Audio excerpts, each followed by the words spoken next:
कुतुब मीनार की अंतिम या पांचवी मंजिल का निर्माण करवाया था फिरोज शाह तुगलक ने। दिल्ली के किस वंश के शासकों ने सबसे ज़्यादा समय तक राज किया था? तुगलकों ने।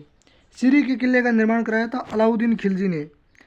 कौन सी अमीर खुसरो की रचना है? अमीर खुसरो की तीन रचनाएं। नू है सिपलर, नू है सिपहलर, सिपहर, नू है सिपहर, आशिका और तुगलकनामा। अमीर खुसरो के प्रसिद्ध कवि अमीर खुसरो किसके दरबारी थे? अमीर खुसरो बलबन और अलाउद्दीन खिलजी दोनों दरबारी हो। अमीर खुसरो थे इतिहासकार हो, कवि हो, संगीतज्ञ हो, तीनों हो। निम्न में से किस इतिहासकार ने 7 सुल्तानों का शासक देखा था? ओलिया ने। फुतवात ए जहांगीरी किसकी रचना है? बर्निंगी। तारीख ए मुबारक शाही की रचनाकार है अहमद सर हिंदी। फुतू ए उल सलातीन के रचनाकार कौन है? इसामी। अमीर खुसरो का जन्म कहाँ हुआ था? पटियाला में। फिरोज शाह तुगलक ने फारसी भाषा में अपनी आत्मकथा किस नाम से लिखी थी? तो फुतवात ए फिरोज शाही। किताबुल हिंद के रचना कौन है? अलबरूनी। दिल्ली का वह सुल्तान जिसने अपने समय अपने संस्मरण लिखे थे? तो फिरोज शाह तुगलक ने आत्मकथा लिखी। तो कीर्ति स्तंभ प्रशस्ति के रचनाकार कौन है? कवि अत्री। हौज ए खास का निर्माण किसने कराया था? अलाउद्दीन खिलजी ने करवाया था हौज ए खास। किसने कहा है कि अलाई दरवाज़ा इस्लाम स्थापत्य कला के खजाने का सबसे सुंदर हीरा है? मार्शल ने। सल्तनत कालीन इमारतों की प्रमुख विशेषता थी गुम्बद होनो तो, मेहराब होन तो, ऊंची मीनार होन तो, सगली विशेषताएं। निम्न में से किस वर्ष कुतुब मीनार का निर्माण शुरू हुआ? 1192 में।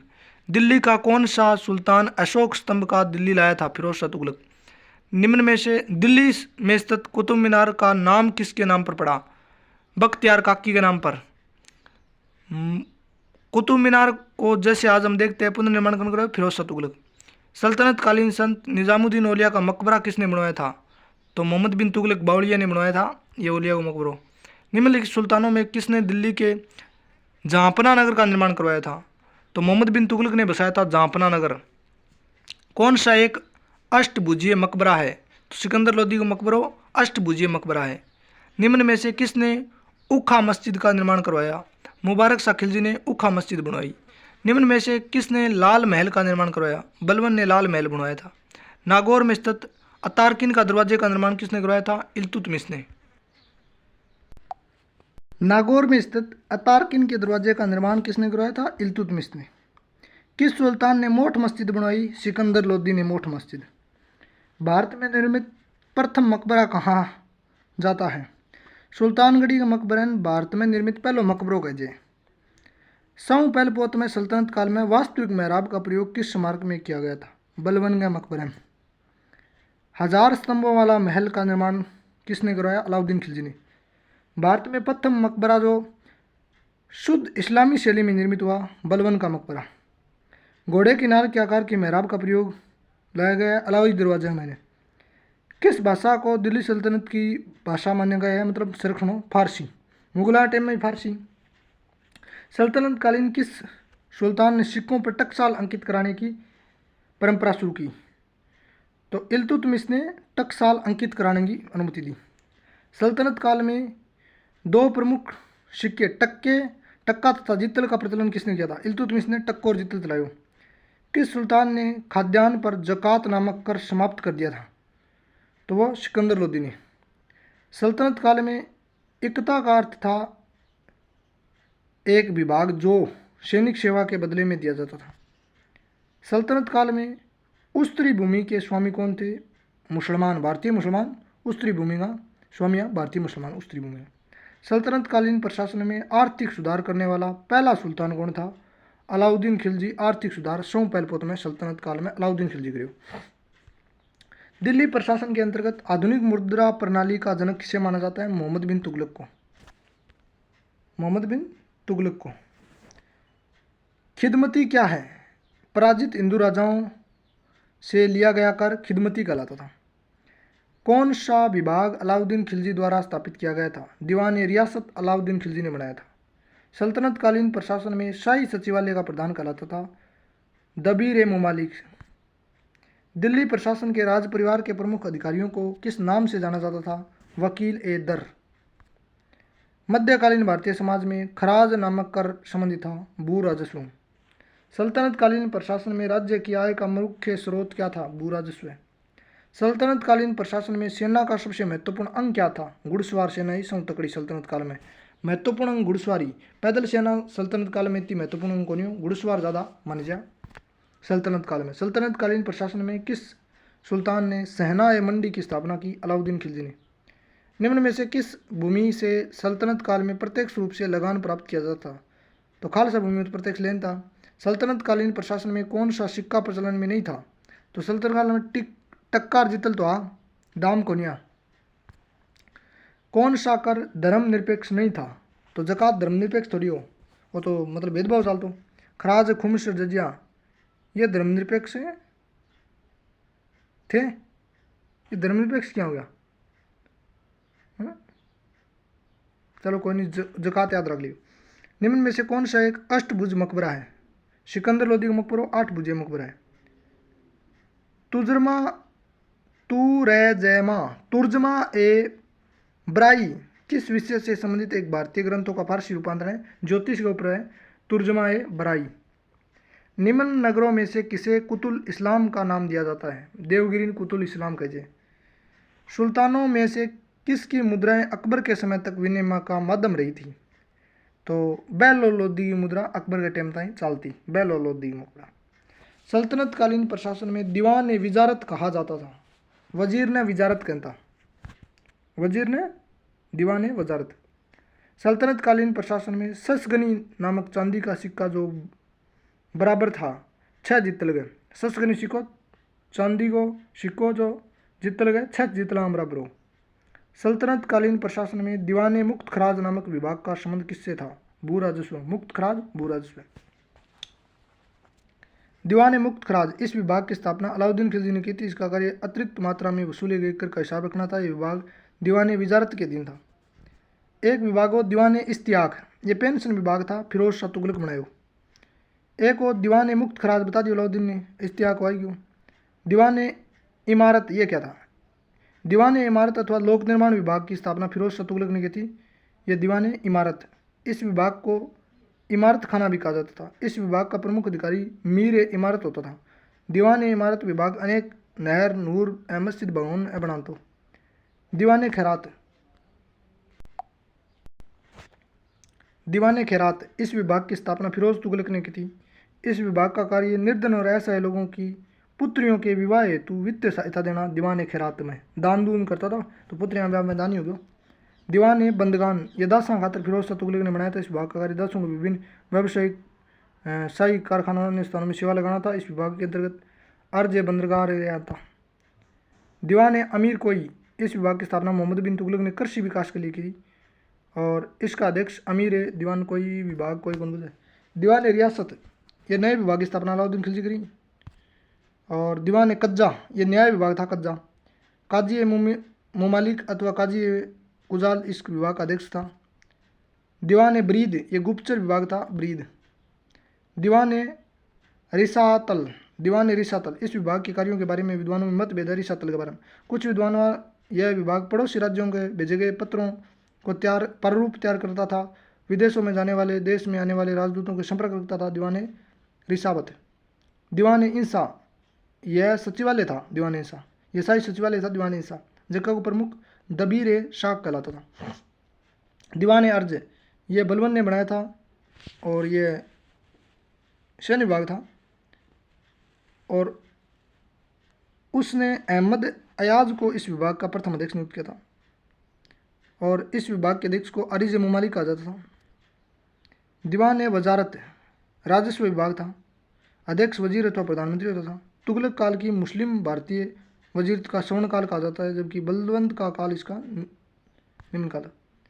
दीवान ए कोई कृषि विभाग हो। दीवान ए बंदगान दास विभाग हो। दीवान ए खैरात दान विभाग हो। दीवान ए मुक्त खराज अतिरिक्त कर की देख रेख करना था। दीवान ए इमारत लोक निर्माण विभाग हो। दीवान ए इश्तियाक पेंशन विभाग हो। दीवान ए विजारत राजस्व विभाग हो। दीवान ए अर्ज सैनिक विभाग हो। दीवान ए इंसा पत्राचार विभाग हो। दीवान ए रियासत विदेश पत्र व्यवहार हो। दीवान ए ब्रीद गुप्तचर विभाग हो। दीवान ए कज्जा न्याय विभाग हो। दीवान ए रियासत बाजार विभाग हो। सल्तनत कालीन कौन सा स्थल एक बंदरगाह के रूप में प्रसिद्ध था? तो देवल एक बंदरगाह था। निम्न में से किसके समय में दान में दी गई अधिकांश भूमि को छीन कर खालसा बना दिया गया था अलाउद्दीन खिलजी के टाइम में? सल्तनत काल में भूमि की नाप तोल रखने के बाद क्षेत्रफल के आधार पर लगान का निर्धारण क्या कहलाता था? मशाहत। सल्तनत काल में लगान निर्धारण करने वाली मिश्रित प्रणाली को क्या कहा जाता था? मुक्ताई। सल्तनत काल में गैर मुसलमानों से लिए जाने वाले भूमि कर को क्या कहते थे? खराज। सल्तनत काल में मुसलमानों से लिए जाने वाले भूमि कर को क्या कहते थे? उसर। फिरोज शाह तुगलक द्वारा चलाए गए शुद्ध तांबे के सिक्कों को क्या कहा जाता था? दिरम। मोहम्मद बिन तुगलक द्वारा चलाए गए चांदी के सिक्कों को इब्न बतूता ने क्या कहा है? दिनार। सल्तनत काल में सबसे पहले शुद्ध अरबी सिक्का किसने चलाया था? इल्तुतमिश ने। सल्तनत काल में मुस्लिम कानूनों के मुख्य स्रोत क्या थे? तो शरीयत, कुरान, हदीस, यही है। सल्तनत काल में अच्छी नस्ल के घोड़े कहाँ से मंगाए जाते थे? तुर्की, अरब, रूस से घोड़ा मंगाता था। सल्तनत काल में बारूद की सहायता से घोड़ा फेंकने वाली मशीन को क्या कहा जाता था? मंगली क्या? राद। सल्तनत काल में सुल्तान की स्थायी सेना को क्या कहा जाता था? खास खेल। सल्तनत काल में सेना की सबसे बड़ी इकाई क्या थी? सबसे बड़ी इकाई को क्या कहा जाता था? खान। सल्तनत काल में सेना की सबसे छोटी इकाई को क्या कहा जाता था? खार खेल, सरखेल। सरखेल छोटी इकाई सरखेल। किस सेना ने के वर्गीकरण की दशमलव प्रणाली को सल्तनत कालीन व्यवस्था का आधार बनाया गया था? मंगोलानी। बलबन ने प्रांतों की आय व्यय का सही पता लगाने के लिए प्रत्येक प्रांत में किस अधिकारी की नियुक्ति की थी? ख्वाजागी। सल्तनत काल में एक शहर या 100 गांवों के शासन की देखरेख कौन करता था? नायब अवली। दिल्ली सल्तनत में सिक्कों को परगनों में विभाजित किया गया था। परगनों का मुख्य अधिकारी कौन था? अमील। दिल्ली सल्तनत में इक्तों या प्रांतों को सिक्कों में विभाजित किया गया था? सिकदार है। अच्छा, सिक्कों का अधिकारी सिकदार होता था, परगनों का अधिकारी अमील और सिकांगो सिकदार। दिल्ली सल्तनत में इक्ता या सूबा के प्रमुख को क्या कहता था? तो इक्ता या सूबा के प्रमुख ने मुक्ति, वल्ली, मुक्ति। दिल्ली सल्तनत काल अनेक प्रांतों में बटा हुआ था। प्रांत को क्या कहा जाता था? प्रांत ने विलायत भी कहता, इक्ता भी कहता, सूबा भी कहता। दीवान हिंसा अथवा शाही पत्राचार विभाग का प्रमुख अधिकारी कौन था? दबीर मुमालिक। दीवान इश्तियाक अथवा पेंशन विभाग की स्थापना किसने की थी? फिरोज शाह तुगलक। सल्तनत काल में सुल्तान के बाद न्याय का प्रमुख अधिकारी कौन था? काजी उल कजात। दीवान अर्ज अथवा सैन्य विभाग का प्रमुख अधिकारी कौन था? आरिज मुमालिक। सुल्तनत काल में प्रांतों और अन्य विभागों से प्राप्त आय व्यय का लेखा जोखा कौन रखता था? मुशरिफ ए मुमालिक। निम्न में से किसके शासनकाल में अमीर प्रभावहीन हो गए थे? तो प्रभावहीन हो गया अलाउद्दीन खिलजी बलबन के टाइम में। अमीरों का महत्व किसके समय में चरम पर था? तो चरम पर हो अमीरांगों प्रभाव। तो लोधिया के टाइम में चरम पर हो। दिल्ली सल्तनत में केंद्रीय प्रशासन का मुखिया कौन था? सुल्तान। वंश और शासनकाल। मुमलक या गुलाम वंश ने मुमलक भी कब है? 1206 1290 तक, टोटल 84 साल। फिर आओगा खिलजी 1290 30 साल से छोटो कालीकाल। फिर तुगलक आओगा 1320 1444। फिर आओगा शेद 1414 1451। फिर लोधी 1451 1456।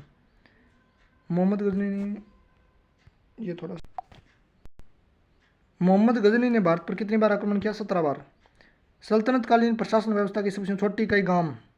सल्तनत कालीन प्रशासन व्यवस्था में दीवान अर्ज यानी सैन्य विभाग बलबन ने बनाया था। सल्तनत कालीन व्यवस्था में दीवान मुक्त खराज वित्त विभाग था, वो कौन बनाया? अलाउद्दीन खिलजी ने। सल्तनत कालीन प्रशासन व्यवस्था में काजी उल कजात कहलाता था, न्याय विभाग को अधिकारी। सल्तनत कालीन प्रशासन व्यवस्था में ब्रीद ए मुमालिक कहलाता था, गुप्तचर विभाग को प्रधान। सल्तनत कालीन प्रशासन व्यवस्था में सद्र सुदूर क्या कहलाता था? धार्मिक विभाग को प्रधान। सल्तनत कालीन रियासत में दीवान रिसालत क्या कहलाता था? विदेश वार्ता संबंधियों दीवान रिसालत। सल्तनत कालीन प्रशासन व्यवस्था में दीवान इंसा क्या कहलाता था? डाक विभाग को प्रधान दीवान इंसा। सल्तनत कालीन व्यवस्था में दीवान वजारत कहलाता था, वजीर में वजारत। सल्तनत कालीन प्रशासन व्यवस्था में मंत्री परिषद को क्या कहा जाता था? मंत्रिमंडल ने कहता मजलिस खलवत। अमीर खुसरो के संबंध में कौन सा कथन सत्य है? तो अमीर खुसरो के बारे में क्या वो सूफी संत ओलिया को शिष्य सही है। जलालुद्दीन फिरोज खिलजी के दरबार में रहा था। जलालुद्दीन खिलजी के दरबार में रहे कौन? ओलिया। खुसरो, सही बात है। इन्होंने भारतीय वाद्य यंत्र वीणा और ईरानी वाद्य यंत्र के मिश्रण से सितार का आविष्कार किया था, सही है। इन्होंने ख्याल गायकी का आविष्कार किया, यह बात भी सही है। तीनों बात सही है। सुल्तान अलाउद्दीन खिलजी के संबंध में विचार कीजिए। अलाउद्दीन खिलजी ने अनाज दाम नियत किए, तगड़ी बात। यानी NSP निश्चित हुआ, एक MSP हुआ, वो निश्चित कर दिया अलाउद्दीन खिलजी। अलाउद्दीन खिलजी ने पहला सुल्तान था जिसने सैनिकों को नगद वेतन दिया, सही बात है। अलाउद्दीन खिलजी के शासनकाल में किसानों द्वारा दिए गए भू राजस्व का अंश फलतः आधे तक बढ़ा दिया गया था, 50%। ये तीनों बात सही है। कौन सा कथन रजिया सुल्तान के संबंध में असत्य है? तो रजिया सुल्तान ने वंशानुगत राजतंत्र स्थापित करने की कोशिश की और पुत्रों की अयोग्यता के कारण रजिया को उत्तराधिकारी मनोनीत किया गया, सही बात है। 1236 में जनता के सक्रिय सहयोग से रजिया सुल्तान दिल्ली की बनी थी, सही बात है। उसने हसबी सरदार मलिक याकूब को नायब ममलिक के पद पर नियुक्त किया। राजा ने सर्वप्रथम तुर्क सामंत वर्ग की शक्ति को सरदृढ़ता प्राप्त तुर्का सागर ने कभी करी सरदृढ़ता प्राप्त कौन करी। हिंदुओं द्वारा दिया जाने वाला भूमिकर खराज कहलाता था। युद्ध की जो लुटड़ा तो मैंने खुमिस कहता मुसलमानों को भूमिकर लेता उसर और मुसलमानों को लगने वाला आर्थिक कर जक़ात। जियाउद्दीन बरनी किताब है तारीख़ फिरोज शाही। हसन निज़ामी किताब है ताजुल मासिर और मिनाजगी किताब है तबकात नासरी और सर हिंदी किताब है तारीख़ मुबारक शाही। अलाउद्दीन के दक्षिणी अभियान धन प्राप्ति के अभियान थे, एकदम सी बात है। वह दक्षिणी राज्यों को कब्जा में करना चाहता था। अरे भाई धन प्राप्ति लक्ष्य है, जब कब्जो क्या में करना चाहो तो पहले एक ही सही है। तुर्कों द्वारा राजपूतों को पराजित करने के समय कौन सा कारण थे? तुर्कों द्वारा राजपूतों को पराजित करने के निम्न में से कौन से कारण थे? तो कारण है 1 2 3 हुआ। पहला कारण है कि उनके समाज का पृथकवादी एवं अनुदार होना, असमानता का पर आधारित जाति व्यवस्था, विज्ञान और प्रौद्योगिकी की उन्नति सही है और भारतीयों की शांति और अहिंसा की नीति, ये भी एक कारण था। लेकिन ऑप्शन में 4 उल्टियाँ करा तो 1 2 3 नहीं चलेगा। मोहम्मद गोरी के आक्रमणों का निम्न में से कौन सा परिणाम नहीं हुआ? परिणाम हुआ कि पंजाब को लेकर बंगाल तक फिर से उत्तरी भारत एक केंद्रीय सत्ता के अधीन हो गया। एक परिणाम हो। उत्तरी भारत में एक नगरीय क्रांति का सूत्रपात हुआ, यह भी एक परिणाम था। भू राजस्व से प्राप्त आर्थिक साधन अब प्रत्यक्ष रूप से शासकों के हाथों में केंद्रित हो गया ना अब बात करते हैं। भू राजस्व अब भी असामंत लेता।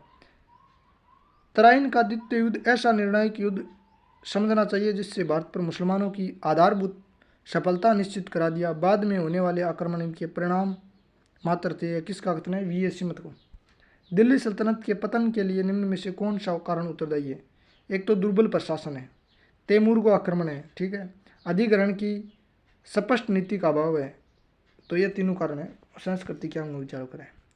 मेरा सारा राज्य बीमार पड़ गया है। यदि मैं एक स्थान पर व्यवस्था स्थापित करता हूँ तो दूसरी जगह बिगड़ जाती है। यदि मैं दूसरे स्थान पर ठीक करता हूँ तो तीसरी जगह बिगड़ जाती है। ये बावड़िए की बात है। मोहम्मद बिन तुगलक। अलाउद्दीन खिलजी ने कहा के शासक को 6 महीने तक राजधानी में रखा, राय रायन की उपाधि दी और गुजरात का नवसारी जिला उसके राज्य में शामिल कर दिया। तो देवगिरी के रामचंद्र ने बोले तू तो रामचंद्र है कथन। मोहम्मद बिन तुगलक दिल्ली छोड़ने के बाद 2 वर्षों तक सवर्णगिरी में रहा, एकदम सही बात है। मोहम्मद बिन तुगलक छोड़ने वाला सवर्गदारी में रहा, ठीक। अच्छा, कारण है क्योंकि अभी टाइम दिल्ली एक प्रकार से प्लेग से बर्बाद हो गया था, यही कारण वो सवर्गदारी रहे हो।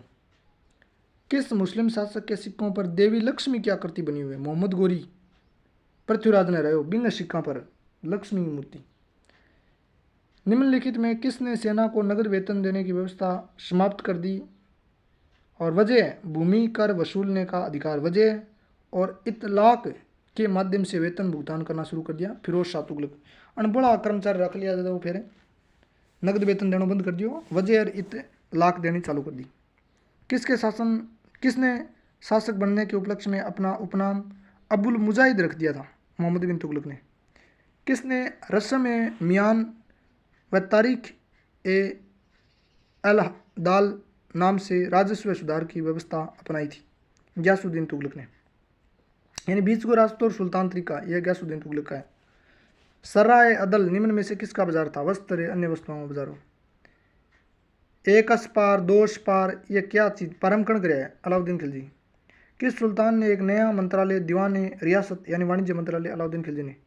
किसने कहा था कि मैं ऐसे आदेश देता हूँ जो राज्य के लिए हितकर है, मैं यह नहीं जानता कि शरीयत में इसकी इजाज़त है या नहीं। यह बात अलाउद्दीन खिलजी का है, बढ़िया बात है। अलाउद्दीन खिलजी के समय में मलिक काफूर के नेतृत्व में दक्षिणी अभियान किया गया था। इस अभियान में पराजित राज्यों का क्रम क्या था, यानी पहली कौन सो पहले देवगिरी आ रहो, फिर वारंगल आ रहो, फिर होयसल आ रहो, आखिर में मदुरा, आखिर में मदुरई चेन्नई कन्वीन है। तो पहले प्रथम देवगिरी, फिर वारंगल, फिर होयसल, फिर मदुरई। अलाउद्दीन खिलजी के सेनापतियों के नेतृत्व में गुजरात विजय अभियान के क्रम में खंबात से किसे खरीदा गया, जिसने बाद में दक्षिणी भारत की विजयों का नेतृत्व किया, मलिक काफूर। निम्न में से किसने केलुगड़ी यानी किलाखोरी के राजमहल में अपना राज्याभिषेक करवाया और राजधानी बनाई, फिरोज तुगलक ने, जलालुद्दीन फिरोज तुगलक ने। जलालुद्दीन फिरोज खिलजी के शासनकाल में घटी घटनाएं थी। कड़ा मानिकपुर के सूबेदार मलिक काफूर का विद्रोह जलालुद्दीन के टाइम में। दिल्ली के एक दरवेज सिद्दी मोल्ला का षड्यंत्र जलालुद्दीन के टाइम में। उंगुल के नेतृत्व में मंगोलों का मुसलमान बनना एवं उनके द्वारा दिल्ली के बाहर मुगलपुरा नामक बस्ती बसाना, यह भी जलालुद्दीन के टाइम में। बलबन ने अपने को कुली साबित करने के लिए शाहनामा में वर्णित किस प्रसिद्ध तुर्की योद्धा का वंशज होने का दावा किया है। अफरसियाबगो वंशज होने का दावा किया है बलबन ने, अफरसियाबगो। बलबन ने वित्त विभाग से अलग कर एक पृथक संस्था के रूप में दीवान आरिज की स्थापना की। इसका उद्देश्य क्या था। दीवान आरिज का उद्देश्य आंतरिक विद्रोह का दमन करना और मंगोल आक्रमण में रोकना। ठीक है। किसके शासनकाल में राज्यकाल में लखनौती बंगाल की राजधानी में तुगरिल खां का विद्रोह और दमन हुआ था, बलबन का टाइम में। कौन राजदरबार में बलबन का सर्व प्रमुख प्रतिद्वंदी था, इमामुद्दीन रेहान। इल्तुतमिश द्वारा बनवाया गया अतारकिन का दरवाज़ा जो कि अकबर के बुलंद दरवाज़ा का प्रेरणा स्रोत बना स्थित है, नागौर। किसने भारत का सबसे पुराना मकबरा नासरुद्दीन मोहम्मद का मकबरा सुल्तानगढ़ी दिल्ली का निर्माण करवाया और मकबरे का निर्माण शैली का जन्मदाता कहा जाता है इल्तुतमिश को। अपनी शक्ति को समेकित करने के बाद बलबन ने भव्य उपाधि दान की, जिल्ला इलाही की उपाधि दान करी बलबन ने। सल्तनत काल में फ्याजिल का अर्थ क्या है। फ्याजिल का अर्थ है फय या जिल का। इक्तादारों द्वारा सरकारी खजाने में जमा की जाने वाली अधिशेष राशि फ्याजिल कहता। दिल्ली सल्तनत का पहला सुल्तान कौन था जिसने दोआब के आर्थिक महत्व को समझा था, तो इल्तुतमिश ने समझा था क्या। किसने बगदाद के खलीफा निम्नलिखित में किसे बगदाद के खलीफा ने मंशूर यानी स्वीकृति पत्र मानाभिषेक पत्र प्रदान किया था, इल्तुतमिश को। सिक्कों पर खलीफा का नायब खुदवाने वाला भारत का प्रथम सुल्तान था फिरोज शाह तुगलक। अनुकूल परिस्थितियां मौजूद होने के बावजूद गुलाम वंश के शासक भारत में अपने साम्राज्य का विस्तार नहीं कर पाए, इसका कारण क्या है। कारण है मंगोलांगो, मंगोल आ गया जब गुलाम वंश सारा को नहीं कर पाया, किन कारण, मंगोलांग कारण। ई फारसी काव्य शैली शबक के हिंदी अथवा हिंदुस्तानी शैली का जन्मदाता है अमीर खुसरो। दिल्ली का सुल्तान जो दान दक्षिणा के बारे में काफ़ी ध्यान रखता था, इसके लिए एक विभाग भी बनाया था, दीवान खैरात फिरोज तुगलक। किसने सल्तनत काल में प्रचलित डाक व्यवस्था का विस्तृत विवरण दिया, इब्न बतूता ने डाक व्यवस्था के बारे में बताया। किस राजवंश के अंतर्गत विजारत का चरम उत्सव था, तो तुगलका के टाइम में। किसने एक तरफ संस्कृत मुद्रा लेख के साथ चांदी के सिक्के निर्मित कराए थे, एक तरफ संस्कृत को मुद्रा लेख, महमूद गजनी, तकड़ी बात है। सल्तनत काल की दो प्रमुख मुद्राओं का पता निम्नलिखित कूट से करें। सल्तनत काल की मुद्राएं टक्का और जितल, कौन सी, टक्का और जितल, टक्का और जितल। तैमूर लंग ने किसके शासनकाल में भारत पर आक्रमण किया था, नासरुद्दीन मोहम्मद तुगलक का टाइम में। अमीर कोई कृषि विभाग नया कौन बनाया, मोहम्मद बिन तुगलक। भारत में मोहम्मद गोरी ने किसको प्रथम अक्ता प्रदान किया था, कुतुबुद्दीन ऐबक को। निम्नलिखित में कौन भूमि उत्पाद पर लगने वाले करों को इंगित करता है, तो खराज भूमि के ऊपर टैक्स लागतो। उस लागतो, मुक्ताई लागतो। ठीक है। नालंदा विश्वविद्यालय का विनाश का कारण है मुसलमान। जब उसने राजत्व प्राप्त किया तो वह शरीयत के नियम और आदेशों से पूर्णतः स्वतंत्र था। ब्रवन्नी ने ऐसा कथन किसके बारे में कहा है? अलाउद्दीन खिलजी के बारे में। भारत में मुस्लिम राज्य का संस्थापक मोहम्मद गोरी को माना जाता है, परंतु भारत में स्वतंत्र मुस्लिम राज्य का संस्थापक किसे माना जाता है? स्वतंत्र मुस्लिम राज्य को, कुतुबुद्दीन ऐबक को। मोहम्मद गोरी के किस सेनापति ने बिहार विजय, बंगाल विजय, असम विजय की? तो यह बख्तियार खिलजी ने की थी, मोहम्मद बिन बख्तियार खिलजी ने। मोहम्मद गोरी का अंतिम आक्रमण किसके विरुद्ध था? पंजाब के खोखराओं के विरुद्ध। ठीक है। Okay bye, Tata.